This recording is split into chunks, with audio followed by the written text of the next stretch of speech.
الحمد لله رب العالمين ولا عدوان إلا على الظالمين والصلاة والسلام على المبعوث رحمة للعالمين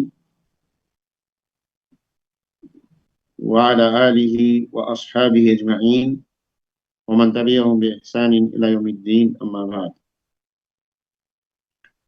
تو پچھلے دروس میں ہم لوگوں نے نون قطنی پر اپنی بات روکی تھی. کچھ باتیں آئی تھیں، آپ لوگوں نے کچھ باتیں شیئر کی تھی، اور باقی باتیں انشاءاللہ اسے ہم کمپلیٹ کر لیتے ہیں کہ یہ نون قطنی کا معاملہ قراءات کے اندر کیا ہے، یا ہماری قراءت میں یہ نون قطنی کا کیا مسئلہ ہے. تو سادہ طور پر یہ سمجھیں کہ نون قطنی وہاں استعمال کیا جاتا ہے جہاں پر تنوین آئے. اور تنوین کسے کہتے ہیں؟ دو زبر، دو زیر اور دو پیش کو. دو زبر، دو زیر اور دو پیش کو تنوین کہتے ہیں. اب تنوین کے بعد ہمیں دیکھنا ہے کہ آنے والا حرف کون سا ہے. اب اگر تنوین کے بعد حمزہ وصل آئے، تنوین کے بعد حمزہ وصل ہو، اور اس حمزہ وصل کے بعد والا جو حرف ہے وہ ساکن ہو، اور ایسا ساکن ہی وہ رہتا ہے، حمزہ وصل کے بعد ساکن ہی رہتا ہے. تو وہاں کیا کیا جاتا ہے؟ جب دونوں کو ایک ساتھ ملا کر کے پڑھنا ہو، یعنی تنوین والے کلمے کو آگے والے اس کلمے کے ساتھ ملا کے پڑھنا ہو جس کا پہلا حرف حمزہ وصل ہو. اب سوال یہ ہوتا ہے کہ حمزہ وصل کیا ہے؟ کیسے ہم جانیں گے کہ یہ حمزہ وصل ہے اور یہ حمزہ قطع ہے؟ تو حمزہ کی دو قسمیں ہوتی ہیں، ایک کو کہا جاتا ہے حمزہ وصل اور دوسرے کو حمزہ قطع کہتے ہیں. حمزہ وصل وہ حمزہ جو ملاتے وقت نہ پڑھا جائے، یعنی جس کلمے کے شروع میں یہ حمزہ وصل آتا ہے اس سے پہلے اگر کوئی کلمہ ہو، کوئی حرف ہو، اور اس حمزہ وصل والے حرف کے ساتھ آپ کو ملا کے پڑھنا ہو تو وہ حمزہ وصل نہ پڑھا جائے. وصل اسی لیے کہا جاتا ہے، وصل کا معنی ہوتا ہے ملانا. وصل کا معنی ملانا، کہ جو ملانے کی صورت میں نہ پڑھا جائے وہ حمزہ وصل ہوتا ہے. اور یہ حمزہ وصل ہر وہ الف ہے جو کسی کلمے کے شروع میں الف لام کی صورت میں آتے ہیں. الف لام جس کو للتعریف کہا جاتا ہے عربی میں، للتعریف، یعنی وہ الف لام جو کسی ناؤن کے شروع میں، اسم کے شروع میں ایڈ کیا جاتا ہے. جیسے کتابن سے پہلے الف لام لگا دیں تو کیا بن جائے گا؟ الکتاب. الکتاب. اگر کتابن سے پہلے الف لام لگا دیں تو الکتاب. اب یہ جو لگایا گیا ہے نا، اس کو للتعریف کہتے ہیں. یعنی کسی عام کلمہ کو خاص بنانے کے لیے اس عام کلمہ کے شروع میں الف لام لگا دیا جاتا ہے، اور جس کی وجہ سے وہ عام کلمہ خاص ہو جاتا ہے. اسی لیے اس کو التعریف کہا جاتا ہے. یعنی وہ کلمہ معرفہ ہو گیا، وہ کلمہ کیا بن گیا؟ اس کے لگانے سے معرفہ بن گیا. اب اس میں جو الف ہے نا وہ حمزہ وصل ہے، وہ حمزہ وصل ہے، چاہے وہ لام قمریہ کا ہو کے ساتھ ہو، لام شمسیہ کے ساتھ ہو، سب کے وہ جو شروع میں لگتا ہے اس میں جو الف ہے وہ حمزہ وصل ہے، وہ حمزہ وصل ہے.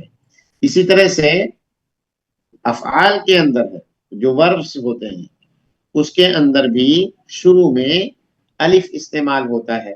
تو 3 حرف کا جو کلمہ ہوتا ہے اس میں جو فعل امر ہے، تین حرفی جو کلمہ جس کو ثلاثی مجرد کہا جاتا ہے، جیسے ذہب سے اذهب، فعل امر جاؤ، اسمع سنو، اکتب پڑھو، تو یہ سارے حمزے وصل ہوتے ہیں.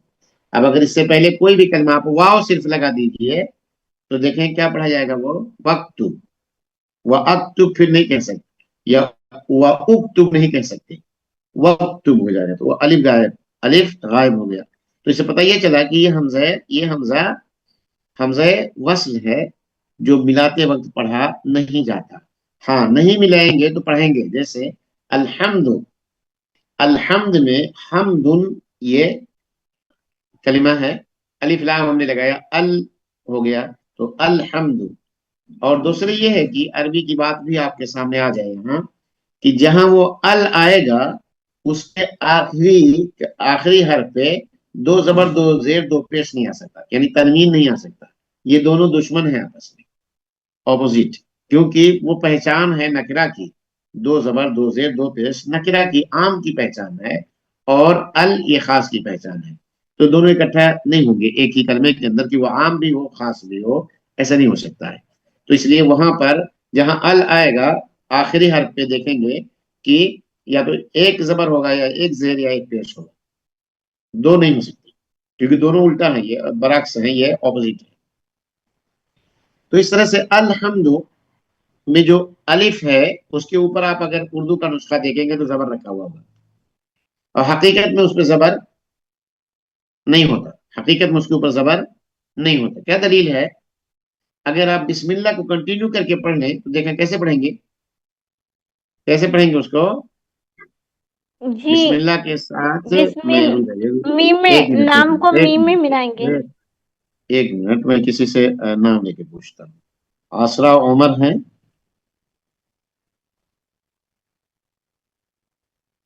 آسرا عمر یا آسرا کیا ہے؟ عرشی؟ السلام علیکم استاد جی، اسرا عمر. جی وعلیکم السلام ورحمۃ اللہ وبرکاتہ. بسم اللہ جی کے جی ساتھ پڑھیے الحمدللہ رب العالمین، ایک سانس میں. استاد جی ہم یہ 30 سال بنا یہ تجوید سے پڑھے ہیں تو ہمارے سے سب غلط سلط ہی نکل رہا ہے. کوئی بات نہیں، ہاں ہم لوگ یہاں سیکھنے کے لیے آئے ہیں، ہم جی لوگ جی جو ہے سیکھنے ہی کے لیے آئے ہیں، جی جی جی اور استاد کوئی درج نہیں ہے. اگر جی غلطی کہتے ہیں ومن اخطائنا نتعلم، ہم اپنی غلطیوں ہی سے سیکھتے ہیں.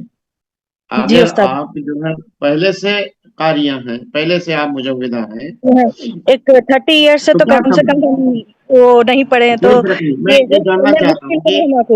جی اس کی شناخت ہوئی کہ نہیں ہوئی، یہاں تک میں پہنچنا چاہتا ہوں. جی جی نہیں پڑھیے. سمجھ میں آ رہا استاد جی، نہیں آ رہا. آپ کے 2 کلاسز بھی ہم 3 کلاسز سے 2 بار ریپیٹ کر کے دیکھ رہے ہیں آپ کی، پھر تو وہ پھر بھی کنفیوژن ہے ہم کو.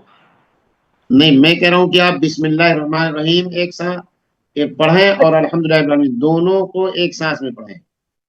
بسم اللہ الرحمن الرحیم. آگے والی آیت بھی استاد جی وہ سمجھ میں نہیں آیا، آپ کیا بولے. الحمدللہ رب العالمین، الحمد للہ رب العالمین. دونوں کو ایک سانس میں پڑھیں. کیسے پڑھیں گی؟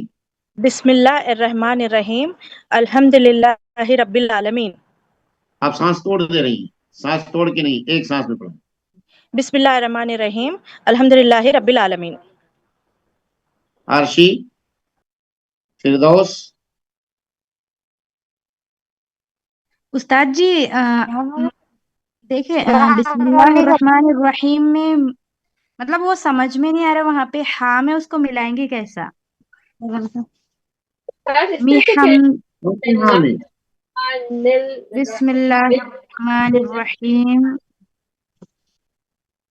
میم میں لام میں وہی ملائیں گے کیا جاننا استاد چاہتا جی؟ ہوں کہ نرگس صدیقی کیا بول رہی ہیں آپ؟ مطلب ہم نے کبھی اس طرح سے پڑھا نہیں کہ اس طرح سے ہم پڑھیں کہ بسم اللہ الرحمن الرحیم الحمد للہ رب العالمین. جی ایسی ہی ہے. میں جو یہ کہہ رہا ہوں کہ ہم جب پڑھیں گے جیسے ایک ساتھ، جیسے بسم اللہ الرحمن الرحیم الحمد للہ، اب یہاں ہم نے جب میم کو ملایا نا آگے، کیونکہ جب ہم وقف نہیں کرتے نا کسی آیت کے اخیر میں، جب ہم ٹھہرتے نہیں ہیں تو اس آیت کے آخری حرف پہ جو حرکت ہے نا اس کو پڑھنا ہے ہمیں. تو ہم نے پڑھا بسم اللہ الرحمن الرحیم، رک گئے تو ساکن پڑھ لیا. اگر نہیں رکیں گے تو بسم اللہ الرحمن الرحیم اس پہ آپ زیر دیکھیں گے رکھا ہوا ہوگا، اس زیر کے ساتھ آگے والے میں ملانا ہوتا ہے، بسم اللہ الرحمن الرحیم الحمد للہ۔ اب یہاں جب آپ نے ملایا تو آپ نے لام پڑھا، الف بیچ میں کہاں گیا؟ میم کو ڈائریکٹ آپ نے لام سے ملایا، الف پڑھا آپ نے؟ جی نہیں۔ یہی ہے کہ ملاتے وقت حمزہ وصل نہیں پڑھا جاتا ہے، جس کو کہتے ہیں حمزہ وصل، یعنی جی یہ سمجھ میں آ گیا دو استاد جی۔ کلموں کے بیچ میں ایک ایسا الف ہے جو ملاتے وقت نہیں پڑھا جاتا، اگر نہیں ملائیں گے تو پڑھیں گے، دیکھیں بسم اللہ الرحمن الرحیم الحمد للہ رب العالمین، تو یہاں الحمد، یہاں سے ہم نے شروع کیا تو پڑھ رہے ہیں، اور اسی طرح آگے چلیے دیکھیں رب العالمین، اگر رب بھی نہ پڑھنا ہو اس کے بعد والا کلمہ پڑھنا ہو تو کیا کہیں گے؟ العالمین العالمین، تو ال کا الف دیکھیں آپ نے پڑھا وہاں زبر کے ساتھ، لیکن جیسے ہی رب کے ساتھ ملایا آپ نے تو الف نہیں پڑھا گیا، رب الف غائب، یہ ہوتا ہے حمزہ وصل، یہ ہوتا ہے حمزہ وصل۔ اب اگر تنوین کے بعد دو زبر دو زیر دو پیش کے بعد حمزہ وصل آئے، ایسا کوئی الف آتا ہے یا فعل امر اعلی الف آتا ہے، بہت سارے عربی کے قواعد ہیں، اتنا جان لیں کہ اس کے اوپر حرکت نہیں رکھی ہوئی ہے تو وہ ایک علامت ہے، عربی کے نسخے میں تو اس کے اوپر سواد کی منڈی بنی ہوتی ہے، تو آپ کے لیے پہچاننا آسان ہے کہ یہ حمزہ وصل ہے۔ جو لوگ عربی قاعدہ نہیں جانتے ہیں، عربی گرامر نہیں جانتے، تو ان کے لیے آسانی کے لیے میں بتا دے رہا ہوں کہ آپ عربی کا نسخہ اگر پڑھ رہی ہیں تو اس الف کے اوپر سواد کی منڈی بنی ہوگی، جو علامت ہوگی کہ یہ حمزہ وصل ہے، یہ حمزہ وصل ہے۔ اور اردو کے نسخے میں 98% الف کے اوپر، یہ شروع کے الف کی بات کر رہا ہوں، کسی کلمے کے شروع میں جو الف ہوتا ہے، میں بیچ والے کی بات نہیں کرتا ہوں، اس لیے کہ الف مد ہے اس کے اوپر بھی حرکت نہیں ہوتی ہے، جو کسی کلمے کے شروع میں الف ہوتی ہے تو اس کے اوپر تقریباً 95 سے 98% جگہیں ایسی ہیں جس کے اوپر آپ حرکت نہیں دیکھیں، کہیں کہیں جہاں امکان غلطی ہونے کا رہتا ہے وہاں رکھ دیا جاتا ہے کہ تاکہ آپ اس پہ غلطی نہ کریں پڑھتے وقت، ورنہ اس کے اوپر کوئی حرکت نہیں ہوتی، جیسے الذی ہے، الذی جو الف ہے وہ حمزہ وصل ہے، من الذین الف نہیں پڑھا جاتا ہے، والذین الف نہیں پڑھا جاتا ہے، لیکن کہیں کہیں دیکھیں گے کہ اس کے اوپر رکھا رہے گا الف پہ زبر، اس لیے تاکہ کہیں آپ الذین پڑھ دیں، اگر آیت کی شروعات الذی یا الذین سے شروع ہو رہی ہے تو آپ الذین یا الذین نہ پڑھ دیں، تو اس غلطی سے بچنے کے لیے اس کے رکھ دیا جاتا ہے۔ اسی طرح آپ سورہ فاتحہ کے شروع میں دیکھیں گے الحمد کے الف پہ زبر رکھا ہوا ہوگا جبکہ وہ حمزہ وصل ہے، تو یہ کم جگہیں ایسی ہیں جہاں امکان غلطی ہونے کا ہے کہ غلط پڑھ جائیں گے، وہاں علماء نے یہ اہتمام کر دیا تاکہ یہ غلطی نہ ہو، اور باقی جگہوں پہ دیکھیں گے کہ آپ نے رکھا ہوگا۔ آپ کھول کر کے قرآن چیک کر لیں، بسم اللہ الرحمن الرحیم، تو الرحمن الرحیم پہ الف پہ کچھ نہیں رکھا ہوا ہوگا، حتیٰ کہ بسم اللہ اللہ اس کے اوپر بھی کچھ نہیں رکھا ہوا ہوگا، اگر آپ چیک کریں تو دیکھیں کہ اس کے اوپر کچھ رکھا نہیں ہوگا، یہ علامت ہے کہ یہ حمزہ وصل ہے۔ آپ قاعدے پہ آتے ہیں کہ اگر آپ کو دو زبر دو زیر دو پیش کے بعد ایسا کوئی حمزہ ملتا ہے اور آپ کو اس کے ساتھ ملا کر کے پڑھنا ہے، تب کیا کریں گے؟ تنوین کی ایک حرکت کو مٹا دیجیے، تنوین کی ایک حرکت کو مٹا دیجیے، مٹا دیں گے۔ اب مٹا دیں گے تو دو زبر ہے تو کیا بن جائے گا؟ وہ نون قطنی، ایک زبر بن جائیں گا، نون ایک زبر قطنی۔ بنے گا، دو جلدی جلدی نہیں، چلو چلتے ہیں ہم لوگ، دو زبر سے ایک زبر مٹایا تو کیا بچا؟ ایک زبر، ایک زبر، دو زیر سے ایک مٹایا تو ایک زیر، ایک ایک زیر، دو پیش سے ایک پیش، ایک پیس، ایک پیش۔ اب احدن احدین احدن، ایک ایک ہٹا کر کے تینوں بار بولیے، احدن احدن احدن، ہٹا کر کے بولیں، ایک ایک ہٹا کر کے، تو احدن سے بن جائے گا احد احد، احدی احدن سے بن جائے گا احدی احد، احدن سے کیا بن جائے گا؟ جی استاد جی احادی کی آواز آ رہی تھی وہ کدھر گئی؟ اب اس کو بھی ہمیں دیکھنا ہے نا. اب پروناؤنسنگ میں جب ہم احدن، احدن، احدین، تو نون ساکن کی تو آواز ہے نا، تو ہم نے حرکت تو ہٹا دیا، تو وہ جو نون ساکن ہے اس کو کیا کریں گے؟ وہ جو نون ساکن پہ نون ساکن کی جو آواز تھی، اسی نون ساکن کو ہم کیا کرتے ہیں؟ نون زیر نی کرتے ہیں. نون زیر نی کر دیتے ہیں. کیوں؟ کیونکہ قاعدہ ہے کہ اگر ساکن کو حرکت دینا ہوگا تو اس کو زیر کی حرکت دے کر کے آگے ملا کے پڑھیں گے. زیر کی حرکت، ساکن حرف ہے، کوئی بھی کلمہ اگر آپ کو ساکن ملتا ہے اور آگے والے سے ملا کے پڑھنا ہے تو اس کے ساکن کو زیر سے حرکت دے کر کے پڑھ لیتے ہیں. الہ کی واو جماع وغیرہ ہو، واو مدیہ وغیرہ، اس کی الگ بات ہے، لیکن عام طور پر اس طرح سے ہوتا ہے. جیسے ذہبت تو ذہبتی ہو جائے گا وہ. تو اب وہاں نون ساکن احدن، نون ساکن احدن، نون ساکن احدین، نون ساکن، تو احدا، احدو، احدی تو ہوا، اور جو نون ساکن کی آواز تھی اس کو نون سے نی بنا دیا، زیر کر دیا. اسی زیر کے ساتھ آگے اس کو، تو یہ احدا، احدی، احدو یہ باقی ہے، اور جو نون ساکن کی آواز آ رہی تھی تنوین کے اندر اس کو نی کی آواز، نون زیر نی کی ساتھ آگے والے میں ملا لیتے ہیں. ایسا کرتے کیوں ہے؟ کون بتائیں گے ایسا کیوں کرتے ہیں؟ کیونکہ استاد جی جو ساکن حرف ہوتا ہے اس کی اپنی آواز نہیں ہوتی، اس کو پڑھنے کے لیے ہمیں پچھلے سے ورڈ کو ملانا پڑتا ہے. تو اس سے پہلے تو دا دی دو احدن احدین احدن میں احدا، احدی، احدو موجود ہے، وہ تو ملا ہی نہیں اس کو. استاد جی جو نون ساکن ہے اس کو بھی تو کچھ کرنا ہے نا. اب تنوین کو ہم چھوڑے ہیں، اس کی ایک زبر کو، تو وہ پھر تو جو نون ساکن ساکن سے ملا ہوا نہ ہے نا، اس کو تو وہ تو ملا ہوا ہے. کیا کرنا ہے؟ اور کس کے پاس جواب ہے؟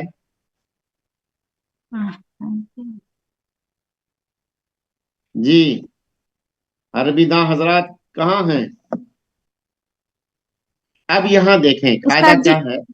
جی اس کے آگے الف لام ہے تو شاید اس کو زیر ہی چاہیے ہوتا ہے، ایسا کچھ رول ہے شاید ایسا سے. کچھ نہیں، ایسا کچھ نہیں.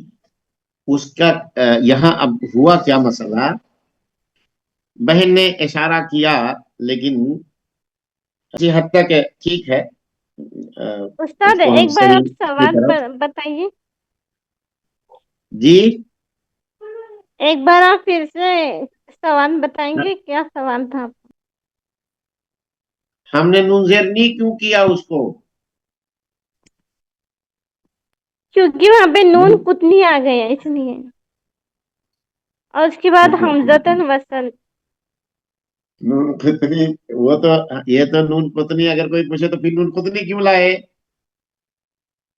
تو یہاں کیا ہوا کہ قاعدہ یہ ہوا کہ تنوین کے بعد اگر حمزہ وصل آئے اور اس کے بعد والا حرف ساکن ہو، حمزہ وصل اور اس کے بعد والا حرف ساکن ہو، اور جبکہ ہمیں پتا ہے کہ یہ جو حمزہ وصل ہے اس کی حرکت جو ہے وہ عارضی ہوتی ہے، ملاتے وقت وہ حرفی غائب تو اس کی حرکت بھی غائب، اس کے بعد والا وہ ساکن ہوتا ہے. اب عربی کا قاعدہ یہ ہے کہ جب دو ساکن اکٹھا آپ ہو ایک جائیں. سیکنڈ آپ لکھ کر بتا دیجئے تو تھوڑا سمجھ میں آئے گا.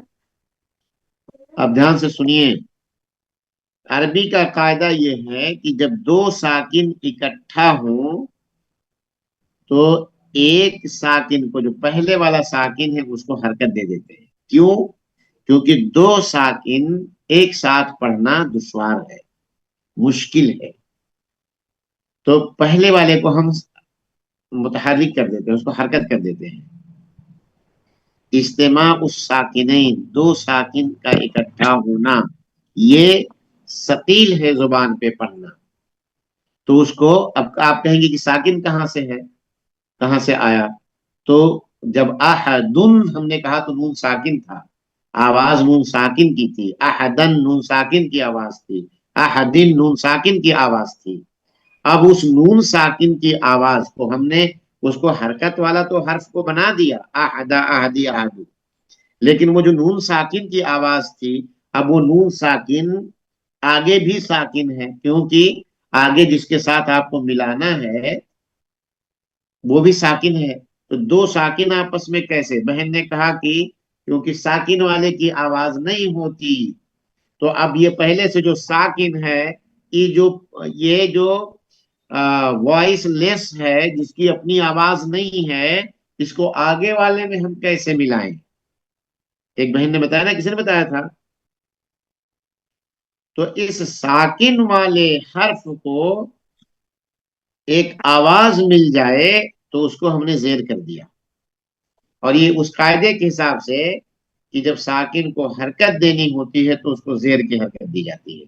تو یہ ہو گیا جیسے قل هو اللہ احد اللہ الصمد، میں نے یہ پڑھوایا تھا آپ لوگوں سے پچھلے ہفتے نا، کہ ایک سانس میں دونوں پڑھیے، اور اس کو اکثر لوگوں نے یا 98% لوگوں نے یا 99% لوگوں نے غلط پڑھا تھا، ایک سانس میں قل هو اللہ احد اللہ الصمد، کچھ لوگوں نے کسی اور طریقے سے پڑھا، جبکہ ایک سانس میں پڑھیں گے تو قل هو اللہ احد دال کا سکون نہیں پڑھ سکتے، کیونکہ آپ رک نہیں رہی ہیں اور اس کے اوپر حرکت ہے، اور رکیں گی تبھی حرکت دے سکتی ہیں۔ تو اب ہم جب رکے نہیں تو وہ متحرک ہوا، قل هو اللہ احد، ایسے ہے نا۔ اب احد، اب اللہ آگے، اللہ میں جو الف ہے وہ ہمزے وصل ہے، اور اس کے بعد جو لام ہے اس کے اوپر سکون ہے، اس کے اوپر سکون ہے۔ تو احد کا نون ساکن اور لام، لفظ جلالہ کے اندر جو لام ہے وہ ساکن، دو ساکن اکٹھا ہو گئے، تو ہم نے پہلے والے ساکن کو زیر کر دیا، تو احدن سے ہو گیا وہ احدونی، اس لیے کہ دن نون ساکن تھا، اس نون ساکن کو ہم نے نون زیر نہیں کر دیا، تو اب کیا آواز ہوگی؟ احدو، بولیں نلا، احدونی ہو گیا۔ اب آگے ملا کے پڑھنے میں کوئی دشواری نہیں ہے، قل هو اللہ احد اللہ الصمد، ہے نا؟ تو احدن سے احدو کیا، نون کی آواز کو زیر دیا تو احدونی ہوا، احدن سے نون ساکن کی آواز تھی تو اس کو ہم نے نی کر دیا، احدونی، احدونی، یہ کیا ہم نے۔ تو احدن میں نون ساکن کی آواز تھی، تو یہ جو نون ساکن اور آگے جو لام ساکن ہے، دو ساکن اکٹھا ہو رہے تھے، اور ایک ساتھ دونوں کا پڑھنا مشکل امر ہے، تو اس کو ہم نے کیا کیا کہ پہلے والے ساکن کو کسرہ دے دیا، اور اس کسرے والے کے ساتھ آگے ہم نے ملا لیا، تو احدونی، احدونی ہو گیا، قل هو اللہ احد اللہ الصمد۔ اب جب بھی ان دو آیتوں کو ایک ساتھ آپ پڑھیں تو اس طرح سے آپ کو پڑھنا پڑے گا، اس طرح سے آپ کو پڑھنا پڑے گا، احد للہ، احد للہ الصمد۔ اگر سانس توڑ رہی ہیں تو کوئی مسئلہ ہی نہیں، قل هو اللہ احد، دوسرے سانس میں اللہ الصمد، کوئی مسئلہ نہیں ہے، لیکن ایک سانس میں پڑھ رہی ہیں تو ایسے پڑھنا پڑے گا، قل هو اللہ احد للہ الصمد۔ آ گیا قاعدہ سمجھ میں؟ الحمدللہ۔ جزاک اللہ تو خیر یہ ہے استاد جی۔ نون قطنی۔ اب وہ جو نون زیر نی کیا ہم نے، وہی نون قطنی، یعنی وہ چیز جو آواز میں تھی اسے ہم نے آواز کے ساتھ شیپ بھی دے دیا، شکل دے دی، بس اتنا سا کیا، کیونکہ احدن میں، یا جیسے جو مثال آپ کے پاس ہے لومزاتی الذی، اب یہاں پر دیکھیں گے لومزاتن، ہے نا، ویل لکل ہمزۃ، ہمزۃ لمزہ، ہے نا، ہمزۃ لمزہ الذی جمع مالا وعددا. اب اگر دونوں ایک ساتھ آپ پڑھ رہی ہیں، ہمزہ پہ نہیں رک رہی ہیں، اور اگر اچھا کچھ لوگوں کی غلطی یہ بھی ہو جاتی ہے کہ حمزہ پہ رک گئی ہیں، اب چونکہ قرآن میں نون زیر نہیں بنا ہوا ہے نلذی اس طرح سے، تو حمزہ پہ رک گئی ہیں، اس کے بعد بھی نلذی جمع مالا وعددا ایسے پڑھتی ہیں، یہ صحیح نہیں ہے. آپ نلذی اسی وقت پڑھیں گی جب ویل کو ایک ساتھ ملا کر کے پڑھیں گی. ویل لکل ہمزۃ الذی جمع مالا وعددا اس طرح سے. لیکن آپ وہاں رکیں ویل لکل ہمزۃ لمزہ، تو آگے پڑھیں گے الذی جمع مالا وعددا، تو اس طرح سے پڑھنا ہے. تو یہ نون قطنی کا آپشن آپ کو وصل ہی کی صورت میں ملے گا جب آپ ملا کر کے پڑھیں، چاہے وہ دو آیتوں کا مسئلہ ہو یا آیتوں کے بیچ کا مسئلہ ہو. جیسے یہاں خیرن الوصیہ ہے، یہ ایک آیت کے بیچ میں ہے، تو خیرن الوصیہ دونوں کو ایک ساتھ جب پڑھنا ہوا تو خیرن کی دو زبر کے کو ایک زبر، دو زبر کا ایک زبر ہٹا دیا بنا خیرا، اور جو نون کی آواز خیرن میں آ رہی تھی اس کو نون زیر نی کا شیپ دے دیا. وہ جو آواز میں سنائی دے رہی تھی وہ ہم نے حرف کی شکل دے دی نون زیر نی، وہ جو مسموع تھی اس کو ہم نے مرئی بنا دیا، دیکھنے کے لائق بنا دیا. بس اتنا کیا تو خیر نل، تو اصل میں یہ خیرن الوصیہ ہے، تو خیرن الوصیہ ہو گیا یہ. ٹھیک اسی طرح سے قدیر الذی ہے، تو قدیر الذی ہے، قدیر الذی ہے. قدیر پہ رک گئے تو الذی پڑھیں گے، ایک ساتھ پڑھ رہے ہیں تو قدیر الذی اس طرح سے پڑھیں گے قدیر الذی. یا اسی طرح جزاء الحسنى ہے، جزاء الحسنى سورہ کہف پڑھیں گے تو جزاء الحسنى. اب وہاں جزاء دیکھیں تنوین ہے، اور اس کے بعد الحسنى میں یہ ہم سے وصل ہے. اب آگے آپ کو ملا کے پڑھنا ہے تو جزاء الحسنى نہیں کہیں گے، تو جزاء اور نون زیر نہیں بڑھا دیں گے. تو کیسے ہو جائے گا یہ جزاء الحسنى. ٹھیک، تو یہ ہے قاعدہ نون قطنی کا، نون قطنی کا. جی اب اس کے بعد کیا ہے جزم. جزم استاد یہ سورہ کاف کے بارے میں آپ نے بتایا، تو اس کی آیت نمبر 101 میں ہے نون قطنی کا قاعدہ. ہاں سورہ کہف میں، جی سورہ کہف وہی جزاء الحسنى ہے نا. جی اب یہ دیکھے ہیں آیت نمبر 88 میں وَأَمَّا مَنْ آمَنَ وَعَمِلَ صَالِحًا فَلَهُ جَزَاءً الْحُسْنَى وَسَنَقُولُ لَهُ مِنْ أَمْرِنَا يُسْرًا. سورہ کہف کی آیت نمبر 88.